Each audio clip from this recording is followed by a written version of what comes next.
नमस्कार। मेरा पूरा देश सुन रहा है। राष्ट्र की आवाज 140 करोड़ लोगों की एक ही आवाज। आपके साथ मैं हूं सरफराज। मैं सरफराज सैफी आपको बताना चाहता हूं, इन दिनों ईडी विपक्षी नेताओं के लिए सबसे बड़ा खतरा बनी हुई है। ईडी की कार्रवाई को लेकर विपक्ष के नेता बुरी तरीके से डरे हुए हैं, घबराए हुए हैं। रांची से लेकर बिहार और बिहार से लेकर देश की राजधानी दिल्ली, देश के अलग अलग राज्यों में ईडी लगातार कार्रवाई कर रही है। विपक्षी नेताओं पर ईडी लगातार शिकंजा कसते जा रही है। ऐसे में ईडी के निशाने पर आए नेताओं को बचने का रास्ता दूर दूर तक नजर नहीं आ रहा है। ईडी की कार्रवाई के बाद झारखंड में सियासी हलचल तेज हो गई है। ईडी की कार्रवाई के खिलाफ झारखंड मुक्ति मोर्चा के कार्यकर्ता नेताओं ने रांची पहुंचकर जमकर विरोध प्रदर्शन किया। ईडी की कार्रवाई की भनक लगने के बाद मुख्यमंत्री हेमंत सोरेन अचानक गायब हो गए। कुछ घंटों तक मुख्यमंत्री की कोई खबर नहीं मिली।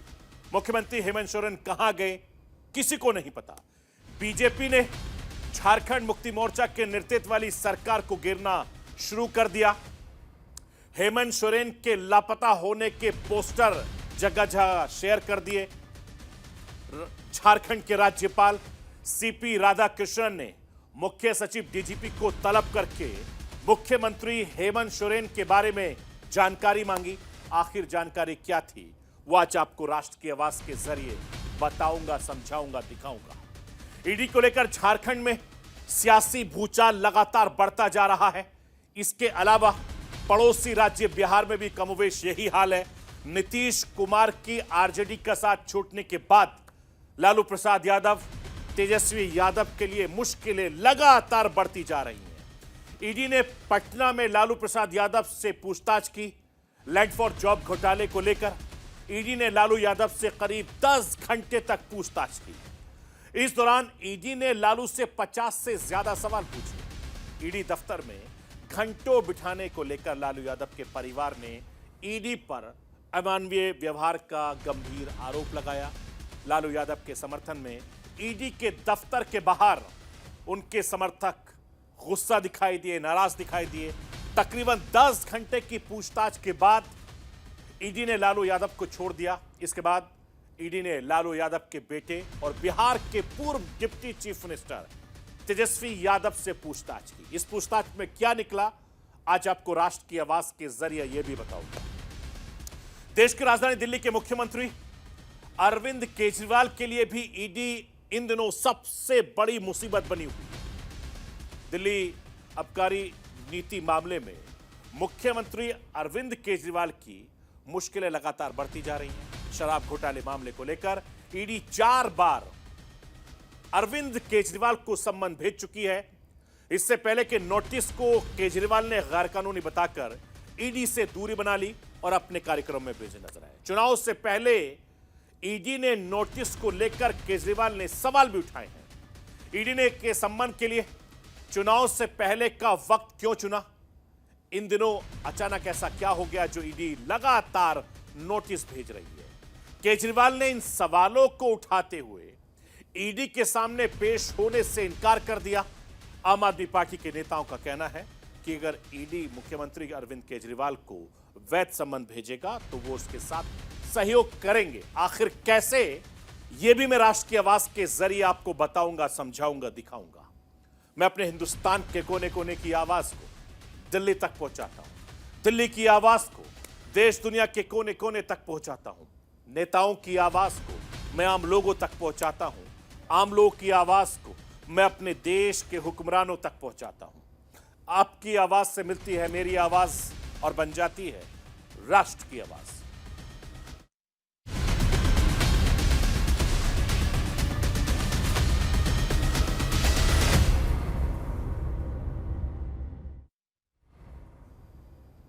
पिछले कुछ दिनों से झारखंड सियासत का अड्डा बना हुआ है। मुख्यमंत्री हेमंत सोरेन पर ईडी की नोटिस को लेकर सियासत पूरी तरीके से गरमाई हुई है। ईडी लगातार हेमंत सोरेन से पूछताछ के लिए नोटिस जारी कर रही है। मुख्यमंत्री हेमंत सोरेन ईडी के नोटिस के सवालों को कटघरे में खड़ा कर रहे हैं। ईडी के नोटिस पर सवालिया निशान लगा रहे हैं। भारतीय जनता पार्टी हेमंत सोरेन के गायब होने पर जमकर चुटकी ले रही है। करीब 40 घंटे गायब रहने के बाद मुख्यमंत्री हेमंत सोरेन जब रांची पहुंचे तो बीजेपी नेताओं की ओर से लगाई जा रही सभी अटकलों पर विराम लग गया। मैं आपको यह बताना चाहता हूं कि रांची में पहुंचने के बाद मुख्यमंत्री हेमंत सोरेन ने विधायकों के साथ बैठक की और इस बैठक में हेमंत सोरेन की पत्नी भी मौजूद थी, जिसके बाद ऐसे कयास लगाए जा रहे हैं कि मुख्यमंत्री हेमंत सोरेन झारखंड सरकार की चाबी अपनी पत्नी के हाथों में सौंपने की तैयारी कर रहे हैं, क्योंकि उनको मालूम है कि वो कभी भी ईडी की गिरफ्त में हो सकते हैं। अगर झारखंड की सियासत इस तरीके से मोड़ लेती है तो आने वाले वक्त में झारखंड के मुख्यमंत्री हेमंत सोरेन की बीवी हो सकती हैं। ऐसी सियासी गलियारों में बहुत तेजी से चर्चाएं चल रही हैं। मैं आपको यह बताना चाहता हूं कि जमीन घोटाले मामले में झारखंड के मुख्यमंत्री हेमंत सोरेन की मुश्किलें लगातार बढ़ती जा रही हैं। दिल्ली से रांची तक हेमंत सोरेन के ठिकानों पर ईडी की टीमें जमकर छापेमारी कर रही हैं। हेमंत सोरेन कहीं नहीं मिले। झारखंड मुक्ति मोर्चे का कहना है कि उनके नेता को बदनाम करने की लंबे वक्त से साजिश हो रही है। इधर ईडी दिल्ली में सीएम हेमंत सोरेन से पूछताछ करने के लिए जाल बिछाकर बैठी रही। एयरपोर्ट पर ईडी ने लगातार नजर बनाए रखे, लेकिन हेमंत सोरेन ईडी को चकमा देकर सड़क के रास्ते से रांची पहुंच गए। तकरीबन 40 घंटे पहले झारखंड में मिस्ट्री मैन कहे जाने वाले मुख्यमंत्री हेमंत सोरेन अचानक से रांची में अपने घर पर दिखाई दिए। मैं राष्ट्र की आवाज के जरिए आपको बताना चाहता हूं, ऐसी क्या वजह थी जिसकी वजह से हेमंत सोरेन सड़क से होते हुए दिल्ली पहुंचे और फिर वो रांची पहुंच गए। आखिर किस तरह की तैयारी है झारखंड मुक्ति मोर्चा की, आप सुप्रिय भट्टाचार्य की जुबानी सुनिए। माननीय मुख्यमंत्री अपने कुछ निजी काम से शनिवार को दिल्ली गए और काम के पश्चात वो दिल्ली से लौट आए। माननीय मुख्यमंत्री केवल एक व्यक्ति नहीं, एक संस्थान है। वो इस स्टेट का एक बहुत प्राइम इंस्टीट्यूशन है। उस संस्थान के बारे में, उस व्यक्ति के बारे में भारतीय जनता पार्टी द्वारा जिस प्रकार के वक्तव्य दिए गए, वो पूरी तरह सीआरपीसी की धारा 499 के शर्तों पर लागू होती है। मैं आपको यह बताना चाहता हूं, झारखंड के मुख्यमंत्री हेमंत सोरेन के रांची पहुंचने के बाद तमाम अटकलों पर विराम लग गया। सोरेन के गायब होने के दौरान झारखंड में बहुत कुछ देखने और सुनने को मिला है। बाबूलाल मरांडी ने मंगलवार को सोशल मीडिया पर एक पोस्ट शेयर किया था, जिसमें मरांडी झारखंड के लोगों से मार्मिक अपील करते हुए नजर आए। मुख्यमंत्री हेमंत सोरेन करीब 40 घंटे से लापता हैं, चेहरा छिपाकर भागे भागे फिर रहे हैं और यह न सिर्फ मुख्यमंत्री की निजी सुरक्षा के लिए खतरा है, झारखंड की 3.5 करोड़ आवाम की सुरक्षा, इज्जत, मान सम्मान भी खतरे में है। बाबूलाल मरांडी ने और क्या कुछ कहा है, वो राष्ट्र की आवाज के जरिए आपको सुनाना चाहता हूं, सुनिए आप। आखिर राज्य के जो इंटेलिजेंस विभाग है, पुलिस महकमा है, अगर उन लोगों को भी पता नहीं है कि उनके बारे में, तो ये तो बड़ा गंभीर मामला है। और हम तो चाहेंगे कि भाई राज्य के डीजीपी पुलिस को बताना चाहिए कि आखिर राज्य के मुख्यमंत्री कहाँ है, उनके सुरक्षा कर्मी कहाँ है, क्या कर रहे हैं। कहीं कोई अनहोनी घटना भी हो जाए तो बड़ी दिक्कत है ना, कि राज्य के लिए संकट का, संवैधानिक संकट एक प्रकार से पैदा हुआ है राज्य में। अब परसों रात से ही राज्य के मुख्यमंत्री का कोई अता पता नहीं है, कोई बताने को तैयार नहीं है कि कहां है, तो इसको क्या मानेंगे? मैं आपको यह बताना चाहता हूं कि मुख्यमंत्री हेमंत सोरेन के रांची में पहुंचने के बाद झारखंड मुक्ति मोर्चा ने भारतीय जनता पार्टी और केंद्र सरकार पर जमकर हमला बोला। पार्टी के महासचिव प्रवक्ता सुप्रियो भट्टाचार्य ने झारखंड के मुख्यमंत्री के साथ अपराधियों जैसा व्यवहार किया। जब मुख्यमंत्री हेमंत सोरेन से पूछने के लिए 31 जनवरी को समय दिया गया था, तो फिर ईडी मुख्यमंत्री को क्यों परेशान कर रही है? नीतीश कुमार अजीत पवार पर नहीं कर रही है, उनका यह कहना है। मैं राष्ट्र की आवाज के जरिए आपको झारखंड मुक्ति मोर्चा ने बीजेपी के बयान पर क्या कुछ पलटवार किया है वो आपको सुनाना चाहता हूं। निष्ठा की पराकाष्ठा है बाबूलाल जी का।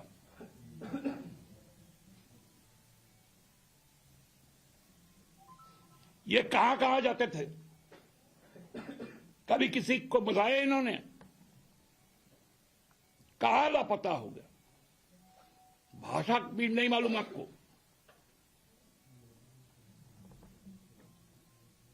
मैं तो अपनी पार्टी की ओर से 11 लाख तक खर्चा करूंगा। जो मनोचिकित्सक बाबूलाल जी को उनके दिमाग की हालत को ठीक कर दे, पार्टी 11 लाख रुपए उसमें खर्चा करेगी। मैं आपको यह बताना चाहता हूं कि ईडी की छापेमारी को लेकर झारखंड में सियासत बहुत ज्यादा तेज हो गई है। एक तरफ भारतीय जनता पार्टी के नेता मुख्यमंत्री हेमंत सोरेन को लेकर बयानबाजी कर रहे हैं, झारखंड मुक्ति मोर्चा के नेता बीजेपी को लगातार जवाब दे रहे हैं। ऐसे में सबसे बड़ा सवाल उठता है, अगर ईडी हेमंत सोरेन को गिरफ्तार करती है तो राज्य में सत्ता की बागडोर किसके हाथ में होगी? ये एक बड़ा सवाल है और राजनीति के जानकार ये कहते हैं कि हेमंत सोरेन के मुख्यमंत्री के हाथ में राज्य की कमान हेमंत सोरेन दे सकते हैं। इस तरह की कयासबाजी लगा जाती है। मैं आपको यह बताना चाहता हूं, बिहार में भी कमोवेश ऐसा ही हाल है। आरजेडी सुप्रीमो लालू प्रसाद यादव की मुश्किलें भी कम होती नहीं दिखाई दे रही हैं। नीतीश कुमार के आरजेडी के दामन छोड़ने के बाद ईडी अचानक से हरकत में आ गई। नौकरी के बदले जमीन घोटाले में ईडी के सवालों के जवाब देने के लिए आरजेडी सुप्रीमो लालू प्रसाद यादव पहुंचे। करीब 10 घंटे तक ईडी के अफसरों ने लालू प्रसाद यादव से पूछताछ की। ईडी ने लैंड फॉर जॉब मामले में लालू प्रसाद यादव से करीब 50 सवाल पूछे। लंबी पूछताछ को देखते हुए लालू यादव अपने साथ पानी, खाना और दवाई की जो जरूरत की चीजें थी वो लेकर ईडी दफ्तर पहुंचे। लालू यादव की बेटी मीसा भारती पूछताछ के दौरान ईडी दफ्तर के बाहर खड़ी रही। इस दौरान ईडी दफ्तर के बाहर आरजेडी के नेता कार्यकर्ता जुटे रहे। ईडी दफ्तर के बाहर इंतजार कर रहे कार्यकर्ताओं ने यह आरोप लगाया कि लालू प्रसाद यादव की तबीयत ठीक नहीं है, उम्र का तकाजा है। इसके बावजूद भी ईडी लालू प्रसाद यादव को परेशान कर रही है। मैं आपको यह बताना चाहता हूं कि आखिर लैंड फॉर जॉब घोटाला है क्या, जरा उसको समझिए। 2004 से लेकर 2009 तक लालू प्रसाद यादव यूपीए 1 में रेल मंत्री थे। लालू के मंत्री रहते हुए रेलवे में ग्रुप डी में भर्तियां की गई थी और भर्तियों में अभ्यर्थियों के नौकरी के बदले घूस में जमीन ली गई थी, इस तरह का आरोप है। लालू परिवार की 7 जगहों पर जमीन मिली है। ईडी की चार्जशीट में लालू प्रसाद यादव के परिवार पर 600 करोड़ की मनी लॉन्ड्रिंग का गंभीर आरोप है, जिसका सामना लालू प्रसाद यादव और उनके परिवार वाले कर रहे हैं। लालू यादव ने रेल मंत्री रहते हुए लोगों को जमीन के बदले नौकरी दी थी। लालू ने पत्नी राबड़ी और बेटी मीसा समेत कई परिवार वालों के नाम पर इन प्लॉटों को किया था। आरजेडी नेता ने नौकरी के नाम पर 12 लोगों से 7 प्लॉट सस्ते में लिए थे। लालू पर आरोप है कि लैंड फॉर जॉब घोटाले मामले में बिहार के लोगों को ही नौकरी दी गई। करीब 4 करोड़ की जमीन महज 26 लाख रुपए में लालू प्रसाद यादव ने अपने परिवार वालों के नाम कर ली। मैं आपको यह भी बताना चाहता हूं कि लैंड फॉर जॉब मामले में 2004 से लेकर 2009 का है और इस दौरान 7 लोगों को रेलवे में ग्रुप डी की नौकरी दी गई थी। तब यूपीए सरकार में लालू प्रसाद यादव रेल मंत्री थे। मुंबई, जबलपुर, कोलकाता, जयपुर, हाजीपुर जैसे इलाकों में इनको नौकरी के लिए नियुक्त किया गया। ऐसे कई सवाल ईडी ने लालू प्रसाद यादव से किए और हर किसी सवाल का जवाब लालू प्रसाद यादव ने दिया। बिहार के पूर्व डिप्टी चीफ मिनिस्टर और लालू प्रसाद यादव के बेटे तेजस्वी यादव से भी ईडी ने आज पटना में पूछताछ की। करीब 9 घंटे की पूछताछ के दौरान ईडी ने तेजस्वी यादव से करीब 40 सवाल किए। ईडी ने तेजस्वी यादव से पूछा कि इतनी कम उम्र में कंपनी बनाने का आइडिया आपको कहां से आया, इस कंपनी को बनाने के लिए उन्होंने क्या क्या किया। इस तरह के तमाम सवाल ईडी ने तेजस्वी यादव से पूछते हैं। और पूछताछ के दौरान ईडी दफ्तर में तेजस्वी यादव की बहन मीसा भारती और उनके भाई तेज प्रसाद यादव दोनों दफ्तर के बाहर मौजूद रहे। इससे पहले 22 दिसंबर को 5 जनवरी को भी ईडी ने तेजस्वी यादव से पूछताछ के लिए बुलाया था और उस वक्त भी तेजस्वी यादव ईडी के सामने पेश नहीं हुए थे। मैं आपको देश की राजधानी दिल्ली का हाल बताना चाहता हूं। दिल्ली में भी कमोवेश यही हाल है। दिल्ली के मुख्यमंत्री अरविंद केजरीवाल और ईडी के बीच शहमात का खेल इस समय लगातार चल रहा है। कथित शराब घोटाले में ईडी ने अब तक केजरीवाल को 4 सम्मन जारी किए हैं। हर सम्मन की तरह चौथे भी सीएम केजरीवाल ने ईडी दफ्तर नहीं पहुंचे थे। मैं राष्ट्र की आवाज के जरिए आपको यह बताना चाहता हूं कि शराब घोटाले मामले में ईडी ने दिल्ली के मुख्यमंत्री अरविंद केजरीवाल को 2 नवंबर और 21 दिसंबर और 3 जनवरी से लेकर 18 जनवरी को पूछताछ के लिए चौथा सम्मन भेजा था। लेकिन केजरीवाल ने ईडी के चारों नोटिस को दरकिनार कर दिया। ईडी के सामने पेश होने की जगह केजरीवाल ने केंद्र सरकार पर ही सवाल खड़े कर दिए। दिल्ली में शराब घोटाले मामले में ईडी और सीबीआई 80 से ज्यादा लोगों से पूछताछ कर चुकी है। इसमें दिल्ली के मुख्यमंत्री अरविंद केजरीवाल, बीआरएस के नेता के कविता भी शामिल हैं। मैं आपको यह बताना चाहता हूं कि ईडी से लगातार नोटिस मिलने के बाद केजरीवाल ने बीजेपी सरकार पर निशाना साधते हुए रिएक्शन दिया। वो रिएक्शन क्या है जरा आप देखिए। उनका कहना है अरविंद केजरीवाल का कि ईडी का मकसद मुझे गिरफ्तार करना है। 2 साल से जांच चल रही है। लोकसभा चुनाव से पहले मुझे पूछताछ के लिए नोटिस क्यों भेजा गया? बीजेपी ईडी को चला रही है। इस तरीके का गंभीर आरोप अरविंद केजरीवाल ने लगाया है।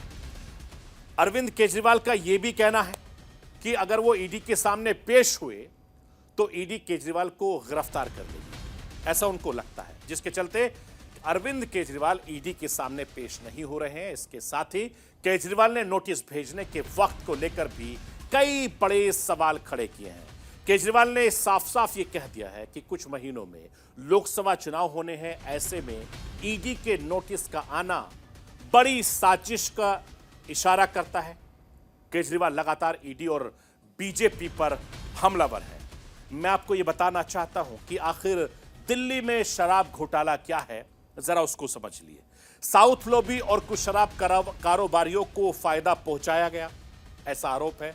और फायदा पहुंचाने के बदले करोड़ों रुपए की रिश्वत मांगी गई। करोड़ों रुपए की रिश्वत को चुनाव में खर्च किया गया, ये लगातार आरोप है। इसके चलते सीबीआई और ईडी लगातार इस पूरे मामले की जांच कर रही है। मैं आपको यह भी बताना चाहता हूं कि दिल्ली में शराब घोटाला सामने आने के बाद ईडी लगातार मुख्यमंत्री केजरीवाल पर अपना शिकंजा कस रही है। शराब घोटाले में अब तक दिल्ली सरकार ने कई मंत्रियों को जेल भेज दिया है। उन नेताओं की लिस्ट में मनीष सिसोदिया जो दिल्ली के उप मुख्यमंत्री थे, सांसद संजय सिंह भी शामिल हैं। इन नेताओं के बाद अब वारी केजरीवाल की है, जिसका अनुमान केजरीवाल खुद लगा रहे हैं। और केजरीवाल नोटिस पर जवाब दे रहे हैं, लेकिन वो चुनाव की चलते कभी कोई से शहर में नजर आते हैं, कभी कोई से शहर में नजर आते हैं, लेकिन ईडी दफ्तर में वो पूछताछ में शामिल नहीं हो पा रहे हैं। मैं आपको यह भी बताना चाहता हूं कि फरवरी 2023 में deputy chief minister Manish Sisodia को गिरफ्तार किया गया था। ईडी ने अगस्त 2022 में मनी लॉन्ड्रिंग केस में दर्ज किया था। जांच के बाद आरोपी विजय नायर की गिरफ्तारी हुई। सीबीआई ने अप्रैल 2023 में मुख्यमंत्री केजरीवाल से पूछताछ की अक्टूबर 2023 में राज्यसभा सांसद संजय सिंह की भी गिरफ्तारी हुई है और अगली तलवार अभी आने वाले वक्त में आम आदमी पार्टी के कई बड़े नेताओं पर है। इसलिए अरविंद केजरीवाल को लगता है कि पूछताछ के बहाने ईडी उन्हें गिरफ्तार कर लेगी। उनके मंत्री और नेताओं को लगातार ईडी ने जिस तरीके से परेशान किया, गिरफ्तार किया है, वो डर अरविंद केजरीवाल को भी सता रहा है। तो ईडी की कार्रवाई लगातार देश की राजधानी दिल्ली से लेकर पटना, बिहार और उसके बाद रांची, झारखंड में छाई हुई है और हर कोई इस वक्त खासतौर से विपक्ष के नेता ईडी की कार्रवाई से लगातार डरे हुए हैं। आने वाले वक्त में चुनाव है और यह शिकंजा कई और नेताओं पर भी कसता नजर आएगा। तो ये थी राष्ट्र की आवाज। बाकी खबरों के लिए आप बने रहिए न्यूज़ इंडिया के साथ।